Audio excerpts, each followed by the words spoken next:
அதற்கப்புறமா சகஜானந்தர் 1926 சென்னை மாகாணத்தினுடைய சட்ட மேலவை உறுப்பினராக நியமிக்கப்படுறாரு. 1932 வரைக்குமே இந்த பதவியில் தான் வகிக்கிறாரு. அதற்கப்புறமா 1936 1947 வரைக்கும் திரும்ப சட்ட மேலவை உறுப்பினராகவே இருக்கார். நாடு சுதந்திரம் அடைஞ்ச பிறகு, அதாவது 1947க்கு பிறகு சட்ட மேலவை உறுப்பினர்லேருந்து சட்டப்பேரவை உறுப்பினருக்கு நியமிக்கப்படுறாரு.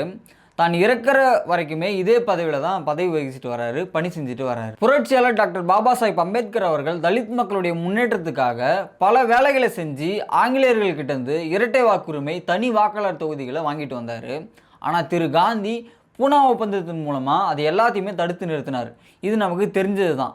ஆனால் நமக்கு தெரியாத விஷயம் என்னென்னா, திரு சகஜானந்தர் அவர்கள் என்ன பண்ணார்னாக்கா, அந்த சமயத்தில் பாபா சாஹிப் அவர்களுக்கு ஆதரவாக தலித் மக்கள் எல்லாருமே ஒன்று திரட்டி பல ஆர்ப்பாட்டங்கள், போராட்டங்களை நடத்தி காந்தி அவர்களுக்கு கண்டனம் தெரிவிச்சிருக்கார். சகஜானந்தர் பதவியில் இருந்த காலங்களில் அவருடைய பதவியை பயன்படுத்தி கோவில்களில் இருக்கிற தேவஸ்தான கமிட்டிகளில் ஆதிதிராவிட மக்களை உறுப்பினராக்கணும் அப்படின்னு சொல்லிட்டு குரல் கொடுத்திருக்காரு. அது மட்டும் இல்லாமல் பம்பாய் மாகாணங்களில் தலித் மக்களுக்குன்னு தனி கமிட்டி இருக்கிறது போல சென்னை மாகாணத்திலையும் தலித் மக்களுக்கு தனி கமிட்டி இருக்கணும் அப்படின்னு சொல்லிட்டு வலியுறுத்தி இருக்காரு. இந்தியாவில் இருக்கிற தலித் மக்களுடைய மக்கள் தொகைக்கு ஏற்றபடியான ஒரு பட்ஜெட்டை நிதியில் ஒதுக்கணும் அப்படின்னு சொல்லிட்டு சிறப்பு உட்கூறு திட்டத்தை பற்றி 60 வருஷத்துக்கு முன்னாடியே சகஜானந்த அவர்கள் சொல்லியிருக்காரு. நம்ம மாகாணத்தில் தலித் மக்கள் 5ல் 1 பங்கு இருக்கிறாங்க. அதனால வர வருமானத்தில் 5ல் 1 பங்கு தலித் மக்களுடைய முன்னேற்றத்துக்கு செலவிடணும். உதாரணத்துக்கு 55 கோடி வந்தாக்கா 11 கோடியை ஒதுக்கணும். அந்த 11 கோடியில் 1 கோடியை லேபர் டிபார்ட்மெண்ட்டுக்கு ஒதுக்கிட்டு மீதி 10 கோடியில் தலித் மக்களுக்கு நிலம் வாங்கி கொடுக்கணும் அப்படின்னு வலியுறுத்துறாரு.